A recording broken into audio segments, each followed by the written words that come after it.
আজি দ্বিতীয় দিন তৃতীয় বাৰ্ষিক আমাৰ ভগৱান মিচিং গাঁৱৰ পৰাগ উৎসৱৰ আজি দ্বিতীয় দিন। এই দ্বিতীয় দিনত আমি সফল হৈছোঁ বুলি অনুভৱ কৰোঁ, যিহেতু প্ৰথম দিনৰ পৰাই আমি গাঁৱৰ তথা জী জোৱাইৰ পৰা আৰম্ভ কৰি অঞ্চলবাসীৰ যিটো সহায় সহযোগিতা পাইছোঁ সেইবোৰক লৈ আমি সন্তুষ্টি।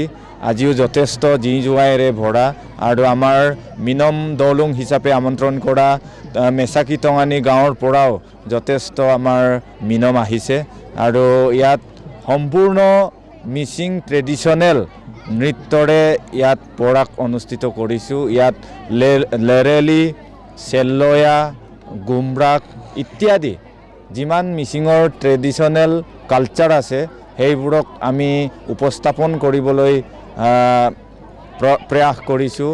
আমাৰ যিটো মাংগলিক কাৰ্য কৰি আছোঁ, তাৰ উপৰিও আমাৰ মিচিংসকলৰ যিবিলাক কালচাৰেল ড্ৰেছৰ পৰা আদি কৰি এই সমূহ সকলোকে আমি প্ৰকাশ কৰিব বিচাৰিছোঁ।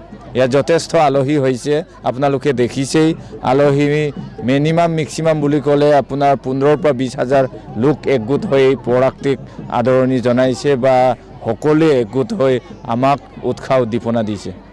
কিন্তু আমাৰ 2021 বৰ্ষৰ পৰাই প্ৰস্তুতি ইয়াত বিশেষভাৱে ভূমিকা লৈছিলে আমাৰ য়াম্মি নপে বুলি ক'লে ডেকা গাভৰুৰ বৰা বৰুৱা টীম। তাৰ লগতে আমাৰ সমূহ গাঁওবাসীৰ সহযোগত 4 বছৰৰ পৰা ধৰি আমাৰ ছ'চাইটি বুলি কয় গাঁৱৰ ডেকা গাভৰুৱে মিলি বেলেগ এটা ঘৰৰ পৰা দান কটাৰ পৰা আৰম্ভ কৰি নিৰণিৰ পৰা আৰম্ভ কৰি তেনেকৈ আমাৰ মিচিং সম্প্ৰদায়ৰ ছ'চাইটি গঠন কৰি তেনেকৈ আমি ধন গোটাইছোঁ আৰু আমাৰ সকলোৰে ইয়াত সন্মানীয় ব্যক্তিসকলৰো সহায় সহযোগিতা বিচাৰিছোঁ আৰু সমূহ গাঁওবাসীৰ সম্পূৰ্ণ সহযোগিতাত 4 বছৰ ধৰি আজি পূৰ্ণাংগ উদ্যোগত পূৰ্ণাংগ প্ৰচেষ্টাত আজি সাফল্যমণ্ডিত হৈছে।